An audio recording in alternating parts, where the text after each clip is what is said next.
नमस्कार बच्चों। चलिए आज हम क्लास 12th हिंदी आरोह गद्य खंड में जो पहला चैप्टर भक्तिन है उसका दूसरा पार्ट पढ़ेंगे। पहला पार्ट हमने पढ़ा था कि भक्तिन को यानी कि लक्ष्मी को बचपन से ही कितना कष्ट झेलना पड़ा। बचपन में ही उसकी माँ मर जाती है, सौतेली माँ ने उसके साथ कैसा व्यवहार किया, जैसे तैसे उसकी शादी कर दी गई, पिताजी की मृत्यु हो जाती है, पिताजी की सूचना काफी लंबे समय के बाद दी जाती है और यहाँ ससुराल में आकर के भी उसको कई प्रकार की दिक्कतें झेलना पड़ी।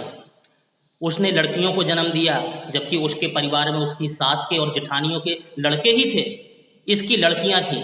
तो यहाँ तिरस्कार मिलना शुरू हो गया, लड़कियों के साथ भेदभाव होना शुरू हो गया, ठीक है ना। तो बड़ी परेशानी हुई। जैसे तैसे बंटवारा करवा लेती है ये लक्ष्मी, अलग अपनी खेती बाड़ी देखती है। 3 लड़कियां इसकी थीं। पहली लड़की की शादी हो गई, बड़ी लड़की की, और पति खत्म हो जाता है। अब और दिक्कत वाली बात आई, जब ज़्यादा परेशानियां होने लगीं, बाद में दोनों बेटियों की भी वो शादी कर देती है और बड़े दामाद को यानी बड़ी बेटी के पति को अपने साथ रहने के लिए घर जमाई बना करके वो रख लेती है। अब आगे ये दूसरा चरण शुरू होता है भक्तिन चैप्टर का, जिसको आप सुनिए। तीसरा परिच्छेद शुरू होता है। कहते हैं कि भक्तिन का दुर्भाग्य भी उससे कम हटी नहीं था। भक्तिन का जो दुर्भाग्य था वो भी कम हटी नहीं था। इसी से किशोरी से युवती होते ही जब वो युवती हुई तो बड़ी लड़की भी विधवा हो गई, जिसको उसने घर जमाई बना करके रख लिया था, ठीक है। वो दामाद भी खत्म हो गया, मर गया, यानी कि बड़ी लड़की विधवा हो गई। अब भैया से पार ना पा सकने वाले जेठों और काकी को परास्त करने के लिए कटिबद्ध जेठौठों ने आशा की एक किरण देखी। अब उनके जो जेठौठ थे, जेठ के लड़के थे, उन्हें एक आशा की किरण दिखाई दी कि ये ठीक है, बताओ उसने दामाद को रख लिया था, वो मर गया, अब तो ऐसा है कि अब हम सारी जमीन हथिया लेंगे, सब कुछ अपने कब्जे में कर लेंगे। तो उनने कहा कि इस लड़की की शादी कहीं दूसरी जगह हो जाए तो सब कुछ हमारे कब्जे में आ जाएगा, और ऐसे लड़के से किसी से शादी करें जो सिर्फ हमारी बात माने, हमारी ही बात वो माने, हमारे अनुसार ही कार्य करे। तो क्या जेठौतों ने क्या सोचा कि विधवा बहन के गठबंधन के लिए बड़ा जेठौत यानी कि जेठ का जो सबसे बड़ा लड़का था, अपने तीतर लड़ाने वाले साले को बुला लाया। उसका साला था, उसकी भी शादी हो चुकी थी, तो साले को लेवा लाया। उस साले का कार्य क्या था, तीतर लड़ाया करता था। जैसे लोग बाग मुर्गे लड़वाते थे, है कि नहीं, कुश्ती होती थी, दंगल होते थे, ऐसी तीतर और तीतर की लड़ाइयाँ हुआ करती थी, पहले देखते थे लोग बाग, ठीक है ना। तो तीतर लड़ाया करता था या उसको बुला लाया, क्योंकि वो सोचता था कि उसका सब कुछ हो जाएगा तो उसका हो जाने पर सब कुछ उन्हीं के अधिकार में रहेगा। अगर उस लड़के का हो गया तो उससे हम अपने कब्जे में कर लेंगे, अपने नाम लिखवा लेंगे सब जमीन जायदाद। लेकिन भक्तिन की लड़की भी, जो बड़ी लड़की थी जिसकी वो शादी करवाना चाहते थे अपने साले से, वो भी माँ से कम समझदार नहीं थी, वो भी समझदार थी। इसी से उसने वर को नापसंद कर दिया कि ये जो वर ढूंढ करके हमारे लिए लाए हो, तीतर लड़ाने वाला, ये हमें नापसंद है। अब सोचा कि इसने तो नापसंद कर दिया, अब किसी दूसरे से अगर ये शादी करेगी तो वो सोचने लगे उसके जेठ के लड़के कि बाहर से कोई बहनोई अगर आएगा तो चचेरे भाइयों के लिए असुविधाजनक नहीं था, सुविधाजनक नहीं था, असुविधाजनक था, है कि नहीं। कोई दूसरा शादी करके यहाँ पर आएगा तो फिर हमें कुछ नहीं मिल पाएगा, तो उन्हें असुविधा लगी। तो अतः यह प्रस्ताव जहां का तहां रह गया। तब वे दोनों माँ बेटी जब उन्होंने वर को नापसंद कर दिया कि हमें इससे शादी नहीं करनी, तो फिर अब घर में कौन था उनके, वही भक्तिन थी यानी कि लक्ष्मी, और उसकी बेटी विधवा हो ही गई थी। अब दोनों माँ बेटी खूब मन लगा करके अपनी संपत्ति की देखभाल करने लगे। और मान ना मान मैं तेरा मेहमान, एक कहावत आपने सुनी होगी कि मान ना मान मैं तेरा मेहमान की कहावत चरितार्थ करने वाले वर के समर्थक उसे किसी न किसी प्रकार पति की पदवी पर अभिषिक्त करने का उपाय सोचने लगे। जो उसके जेठ के लड़के थे, वो जबरदस्ती करने लगे कि हमारे ही साले से उसकी शादी हो जाए। जो तीतर लड़ाया करता था वो साला, वो सोचते थे कि इसी से जबरदस्ती हम शादी करवा दें, कैसा भी हो। तो वो उपाय ढूंढने लगे, जबरदस्ती करने लगे।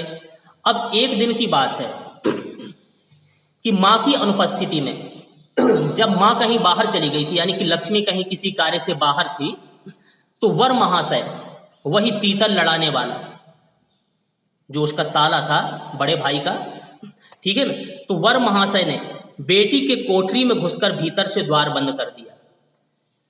जबरदस्ती उनके सालों ने क्या किया, बड़े जो भाई थे, जेठ के लड़के थे लक्ष्मी के, जबरदस्ती अपने साली को बुलाया, और जिस कमरे में ये भक्तिन की लड़की रहती थी, लक्ष्मी की लड़की रहती थी बड़ी वाली, जो विधवा हो गई थी, उसके कमरे में उस तीतर लड़ाने वाले को जबरदस्ती अंदर कर दिया और कह दिया कि कुंडी बंद कर ले अंदर से।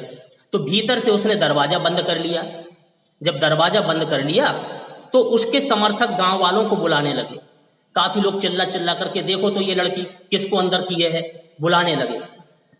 युवती ने वहां क्या किया, जब वो अंदर घुस गया वो, तो युवती ने जब इस डकैत वर की खूब मरम्मत की, खूब तमाचे मारे और कुंडी खोल दी, दरवाजा खोल दी। तब पंच बेचारे, जो काफी लोग उपस्थित वहां पर हो गए थे, पंच लोग उपस्थित हो गए थे, ठीक है, तो क्या हुआ, पंच बेचारे समस्या में पड़ गए कि अब तो ऐसा लगता है कि इस लड़की ने इस वर को नहीं बुलाया था, जबकि वो उनके जेठ वगैरह कह रहे थे, जेठ के लड़के, कि इसने ही बुलाया था, इस लड़की ने ही इसको बुलाया था अंदर। तो तीतरवाद जो युवक था, जिसकी मार घाली उसने लड़की ने, जिसको तमाचे दिए गालों पर उस लड़की ने, तीतरवाद युवक से पूछा गया, भाई तुम इसके अंदर क्यों गए, क्यों उसके कमरे में गए? तो युवक कहता था कि वह निमंत्रण पाकर भीतर गया, कि इसने मुझे न्योता दिया था इसलिए मैं गया था। और युवती उसके मुख पर अपनी 5 उंगलियों के उभार में इस निमंत्रण के अक्षर पढ़ने का अनुरोध करती थी। वो लड़की कह रही थी, पढ़िए आप, ये निमंत्रण दिया था मैंने, इसके गालों पर ये लिखा हुआ है। गाल में उंगलियां उछली हुई थी, इतना मारा था उसने लड़की ने, पढ़ लीजिए ये है निमंत्रण। अंत में क्या हुआ, दूध का दूध पानी का पानी करने के लिए अब पंचायत बैठी कि अब समस्या हल कैसे होनी चाहिए। इस लड़की के कमरे में ये युवक घुसा रहा, तो बताओ अब क्या होना चाहिए, जबकि भले ही इसने मारा है, कुछ भी किया है। तो पंचायत बैठ गई अगली सुबह, और सबने फिर क्या किया, सिर हिला हिला करके, अपना सिर हिला हिला करके इस समस्या का मूल कारण कलयुग को ठहराया कि भाई कलयुग है, कलयुग में ये सब होता रहता है। कलयुग को स्वीकार किया। अपीलहीन फैसला हुआ। लोग बागों ने अपीलहीन, जो लक्ष्मी चाहती थी, लक्ष्मी की लड़की चाहती थी, उनके पक्ष में फैसला नहीं दिया पंचों ने। वो क्या किया कि चाहे उनमें से कोई एक सच्चा हो, एक झूठा हो, कैसा भी हो, लेकिन जब वे एक कोठरी से बाहर निकले हैं, अब उनका पति पत्नी के रूप में ही स्वीकार होगा, पति पत्नी के रूप में ही उनको रहना पड़ेगा, नहीं तो समाज उनको रहने नहीं देगा। तो तब उनका पति पत्नी के रूप में ही रहना कलयुग के दोष का परिमार्जन है, तभी कलयुग का परिमार्जन हो पाएगा, इसके दोष का जो कलंक लग गया है इस लड़की के ऊपर। तो जब ये फैसला कर दिया पंचों ने कि नहीं, लड़की को अब इसको वर स्वीकार करना ही पड़ेगा, तो अपमानित बालिका को, उस लड़की को बड़ी गुस्सा चढ़ी। गुस्सा के कारण उसने अपने ओंठ को भी अपने दांतों से काट लिया। माँ ने आग्नेय नेत्रों से पढ़े, आग्नेय, जो लक्ष्मी ने जब ये सुना तो आग्नेय नेत्र, उसकी आंखें लाल हो गई आग की तरह, और बेटी बेबस क्रोध से जलती रही। अब लेकिन बेचारी दोनों का क्या कर सकती हैं महिलाएं, इतने यत्न से संभाली हुई, जैसे तैसे उनकी जबरदस्ती शादी हो गई, जबरदस्ती उनको साथ रहना पड़ा। तो इतने यत्न से, इतने प्रयास से संभाले हुए गाय, जानवर, खेती बाड़ी, जब पारिवारिक द्वेष में ऐसे झुलस गए कि लगान अदा करना भी भारी हो गया अब लक्ष्मी के लिए। जब जबरदस्ती वो उसकी लड़की का पति बन गया, तो जो भी ये मेहनत करती जबरदस्ती वो छुड़ा लेता था, बहुत परेशान करता, जेठ लोग अगर परेशान करते। तो इतनी जो मेहनत से उन्होंने अपनी जमीन को संभाला था, अपने जानवरों की देखभाल की थी, क्या हो गया, सब बेकार हो गया, सब झुलस गया। और उनके हाथ में अब एक पैसा भी नहीं रहता था, लक्ष्मी के हाथ में जैसे भी कमाई हुई खेती से वो सब छुड़ा लेते थे। तो अब लगान अदा करने के लिए भी, खेती में पहले लगान चुकाया जाता था, तो लगान अदा करने के लिए भी उसके पास अब पैसे नहीं रहते थे। अंत में एक बार लगान ना पहुंचने पर जमींदार ने भक्तिन का क्या किया, भक्तिन को बुला करके कि तू लगान नहीं चुका पा रही है, लगान नहीं दे रही है, तो दिन भर कड़ी धूप में उसको खड़ा रखा, कड़ी धूप में उसको खड़ा रख दिया। अब यह अपमान, इतना अपमान भक्तिन का हुआ, यह अपमान तो उसकी कर्मठता में सबसे बड़ा कलंक बन गया कि बताओ मैं इतनी मेहनत करती हूं फिर भी मुझे सजा मिल रही है। अंत में उसने कहा कि अब बेकार है ऐसे परिवार में रहना, इस घर में रहना अब बेकार है। अंततः दूसरे ही दिन भक्तिन कमाई के विचार से शहर आ गई कि अब मेरे पास कुछ पैसा रुपया रहता नहीं, इसलिए अब मुझे और कोई कार्य करना पड़ेगा, कोई कमाई का दूसरा साधन ढूंढना पड़ेगा। इसलिए वो शहर आ गई। उस शहर कहाँ आई? अब वही पाठ वहीं से शुरू होता है कि महादेवी वर्मा के पास पहुंच गई। वो महादेवी वर्मा जी के पास पहुंच गई। तो जब महादेवी वर्मा जी अब आगे क्या लिखती है, घुटी हुई चांद को जब वो मेरे यहाँ पहले आई, कमाई के उद्देश्य से, नौकरी के उद्देश्य से अपना घर बार छोड़ करके वो लक्ष्मी जब आई, तो घुटी हुई चांद को मोटी मैली धोती से ढांके। घुटी हुई चांद, उसके बाल घुटे गए थे क्योंकि अपने पति जब उसका मर गया था, घी डाल करके, आपने पिछले वीडियो में देखा था, सुना था, पढ़ा था कि साले बाल उसने समर्पित कर दिए थे, घुटवा दिए थे। तो चांद उसकी घुटी, बाल घुटे हुए थे, ठीक, मोटी धोती पहनी हुई थी, मोटी धोती से अपनी चांद को ढाके और कान धोती से बाहर निकाले हुए। इस प्रकार लग रहा था उसको देख करके कि जैसे आहट सुनने के लिए कान कपड़े से बाहर निकाले हुए हो, ठीक है कि नहीं। तो कान बाहर निकाले हुए भक्तिन जब मेरे यहाँ सेवक धर्म में पहल दीक्षित हुई, तब उसके जीवन के चौथे और संभवतः आखिरी परिच्छेद का अथ हुआ। इसकी इति अभी दूर है। चलिए, जब मैंने पहल अपने दरवाजे पर भक्तिन को देखा, महादेवी वर्मा कहती हैं, लक्ष्मी को देखा, तो भक्तिन की वेशभूषा में गृहस्थ और वैरागी का सम्मिश्रण देख करके मैंने शंका से प्रश्न किया। जब मैंने उसको देखा कि ये देखने से कुछ तो बिल्कुल सन्यासी बैरागी जैसी लगती है, इसने सन्यास धारण कर लिया, कंठी माला डाले, तिलक लगाए, है ना, और गृहस्थ के भी लक्षण इसके अंदर है, तो ये गृहस्थ भी मालूम होती है और बैरागी भी मालूम होती है। तो दोनों का मिश्रण देख करके मुझे कुछ शंका हुई कि मेरे यहाँ नौकरी करने तो आ रही है, लेकिन इसको कुछ आता जाता है कि नहीं। तो मैंने उससे प्रश्न कर दिया, क्या तुम खाना बनाना जानती हो? तो उत्तर में उसने क्या कहा, ऊपर के ओंठ को सिकोड़ करके, नीचे के अधर को कुछ बढ़ा करके आश्वासन की मुद्रा में उत्तर दिया उसने। अब उसने उसी अपनी गांव की भाषा में, ई कौन सी बड़ी बात आए, ई कौन सी बड़ी बात आए, हम रोटी बनाए जानेत हैं, दाल रांध लेत हैं, साग भाजी छौंक लेत हैं, और बाकी का रहा बस बन गया खाना। तो देखो हम कितना अच्छा खाना बना लेते हैं, हम खाना बनाना जानते हैं। चलो, जैसे तैसे हमने उसकी स्थिति सुनी जब, तो अपने यहाँ नौकरी पर उसको हमने रख लिया। चलो, रात समाप्त हुई। अगले दिन जब सुबह हुई, तो दूसरे दिन तड़के ही, सुबह उठी जब, तो इसने क्या क्रियाकलाप किए, दूसरे दिन तड़के ही सिर पर कई लोटे औंधा कर उसने मेरी धुली धोती जल के छींटों से पवित्र कर पहनी। कई लोटे पानी अपने सिर पर डाला, नहाया उसने, है कि नहीं, और कपड़े तो इसके पास विशेष थे ही नहीं।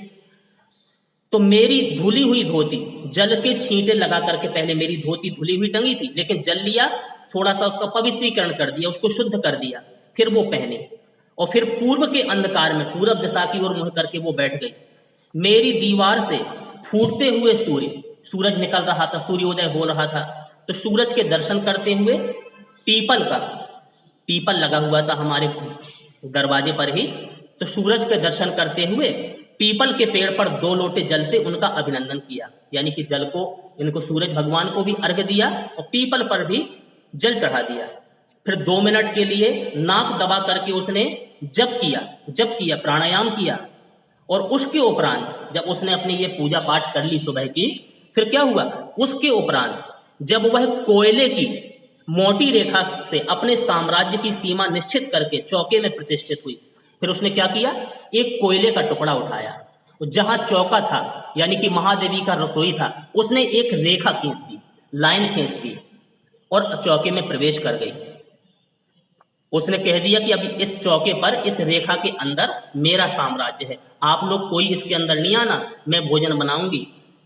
तब मैंने समझ लिया, जब उसने ये सारे कार्य किए, तो मैंने समझ लिया कि इस सेवक के साथ टेढ़ी खीर है रहना, बड़ी मुश्किल है इसके साथ निभाना। अपने भोजन के संबंध में नितांत वीतराग होने पर भी मैं पाक विद्या के लिए परिवार में विख्यात हूँ। महादेवी भोजन अच्छा बनाती थी, विख्यात थी अपने घर में, और भी कोई भी पाक कुशल दूसरे के काम में नुक्ताचीनी किए बिना नहीं रह सकता। अच्छा, जैसे भोजन एक व्यक्ति अच्छा बनाता है, दूसरा व्यक्ति भी अच्छा बनाता है, तो ऐसा होता है कभी कभी एक दूसरे के कार्यों में वो नुक्ताचीनी करते हैं। तो महादेवी वर्मा कहती हैं कि मैं भी अच्छा भोजन बनाती थी, लेकिन ये कहती है भक्तिन, जो लक्ष्मी आई, ये कहती है कि मैं गांव में सबसे श्रेष्ठ भोजन बनाती थी। तो दोनों भोजन अच्छा बनाते थे, लेकिन भक्तिन ने कह दिया कि अब आप भोजन नहीं बनाएंगे, आपके लिए मैं ही भोजन बनाऊंगी, क्योंकि मैं सेविका हूं।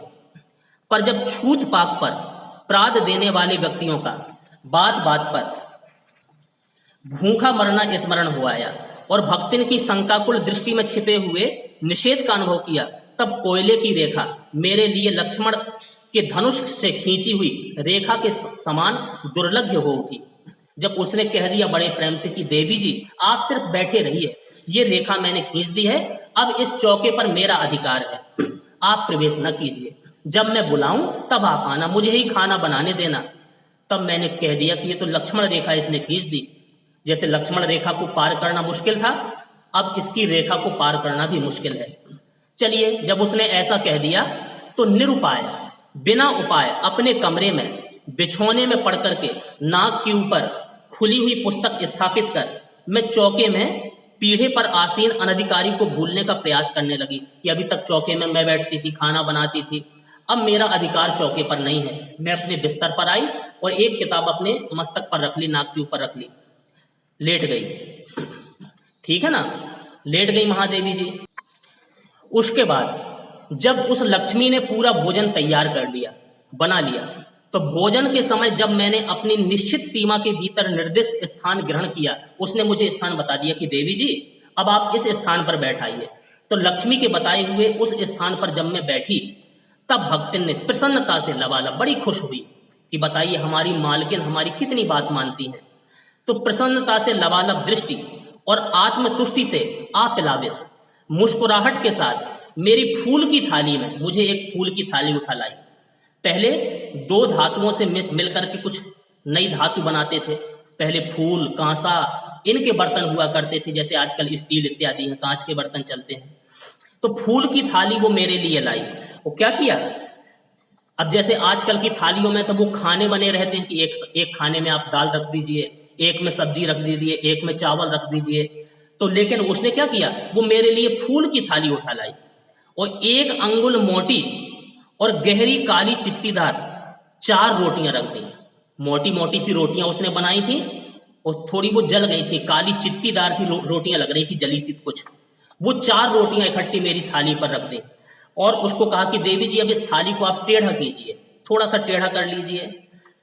तो उसने गाढ़ी सी बनाई हुई दाल उसी थाली में रख दी, उसी थाली में दाल रख दी एक तरफ, थोड़ी टेढ़ी कर करके, क्योंकि खाना तो उसमें था नहीं, तो उसी में दाल रख दी और 4 मोटी चित्तीदार काली रोटियां रख दी। पर जब उसके उत्साह पर, जब मैंने वो रोटियां, उसका भोजन देखा, ये जली जलाई सी रोटियां काली काली, तो मुझे थोड़ी गुस्सा सी आ गई।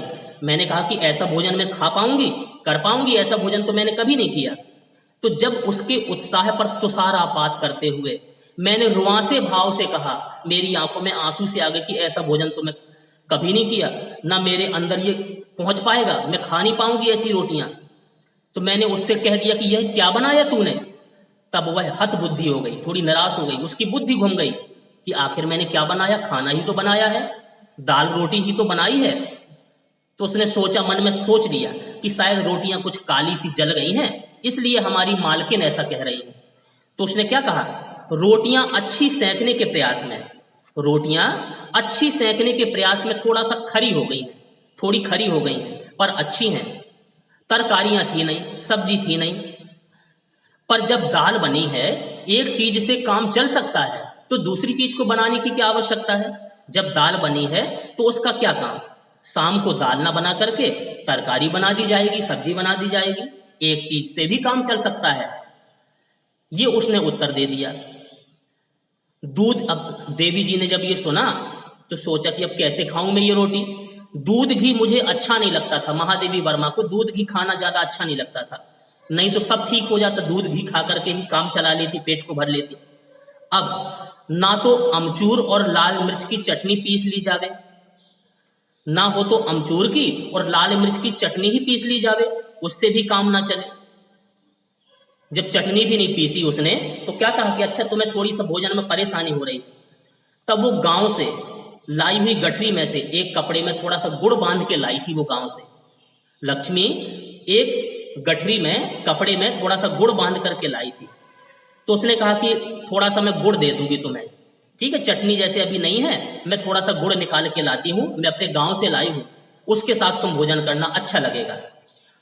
और उसने कहा कि और शहर के लोग क्या खाते हैं, क्या कोई कलाबत्तू खाते हैं, बहुत अच्छी अच्छी चीजें खाते हैं, पेट तो इसी चीज से भरता है, दाल रोटी सब्जी से।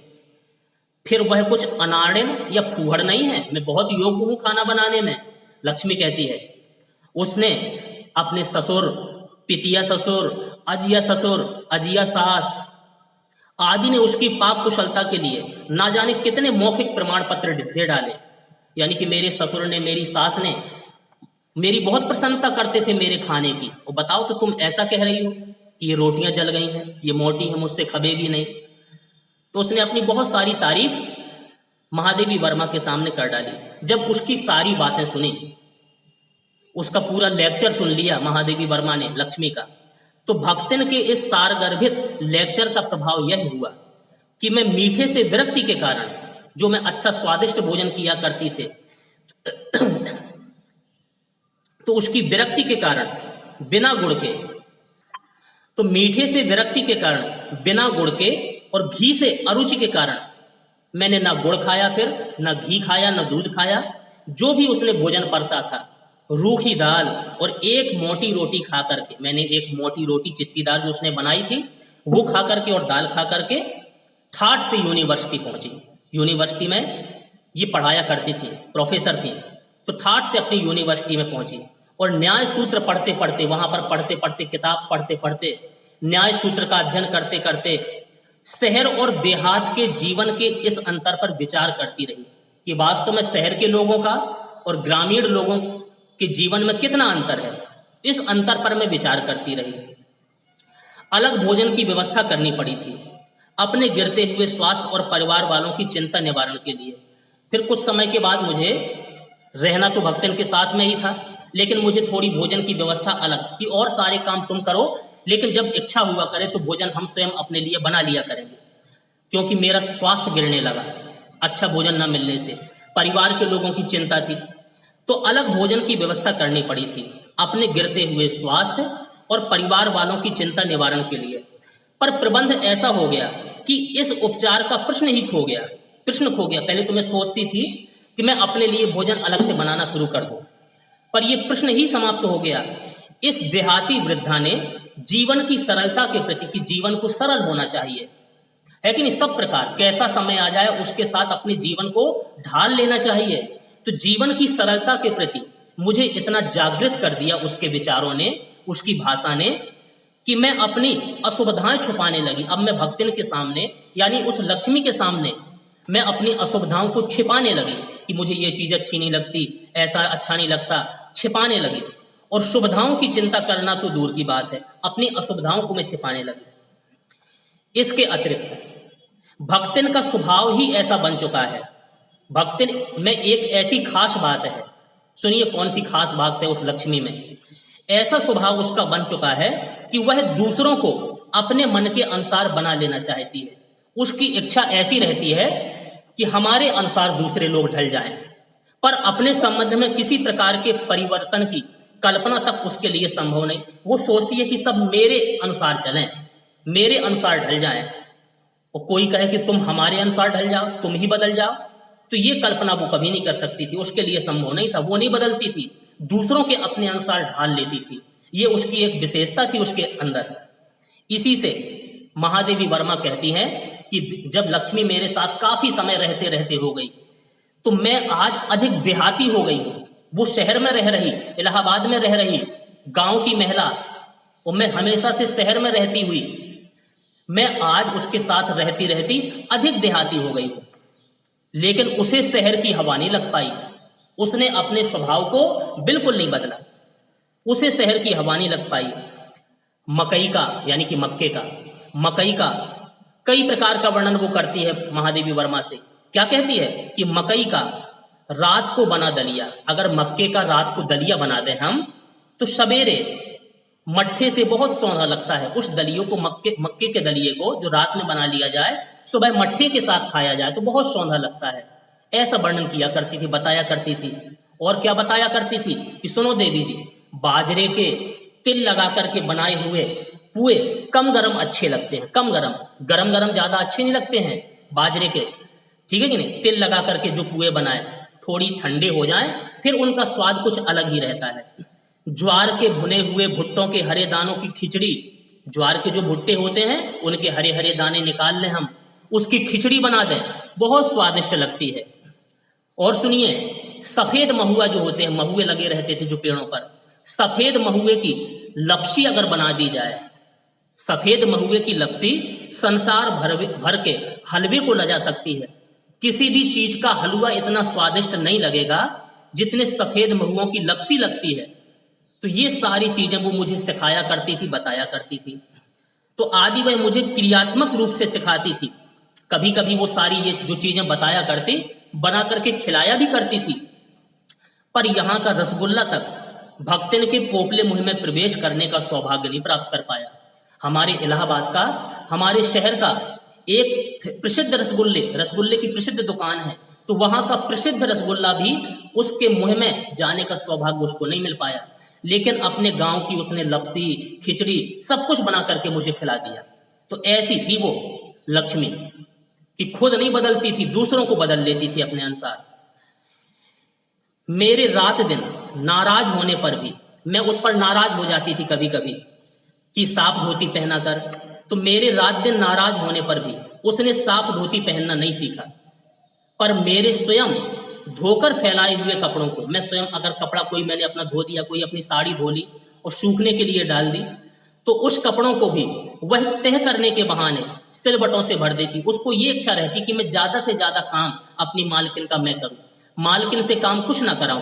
तो जैसे मैंने कोई धोती धो करके डाल दी, अब सूख गई, तो वो सोचती थी कि अब मालकिन क्यों उठेगी, मैं इसको तह कर दूं अच्छी तरह से। तह करने के बहाने करती थी वो तह, लेकिन उसमें और सिलबटे वो कर देती थी।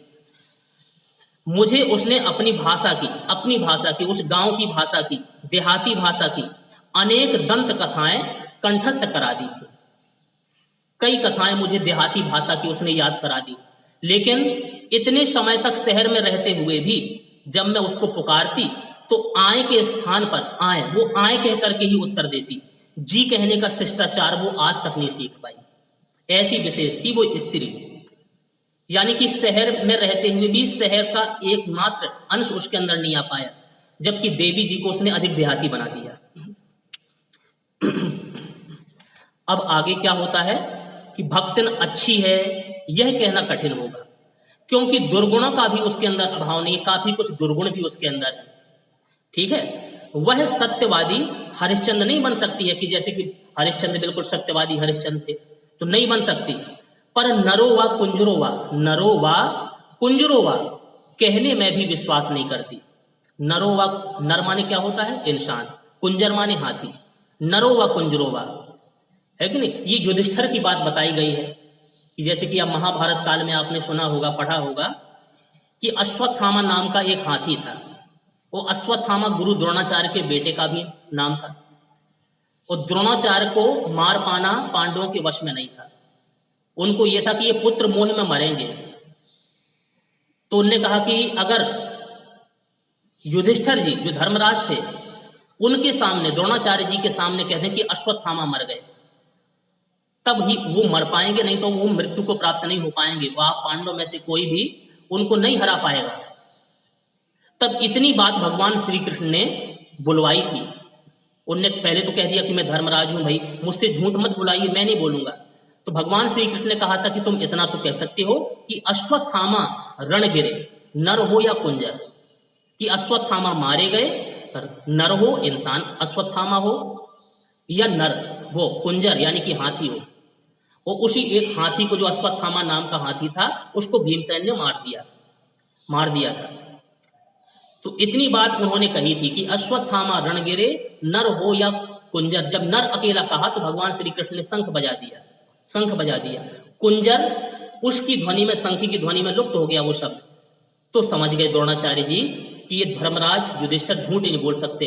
इन्होंने अभी कहा है कि अश्वत्थामा रण गिरे नर, यानी कि हमारा बेटा मारा गया, तो उनके प्राण भी चले गए।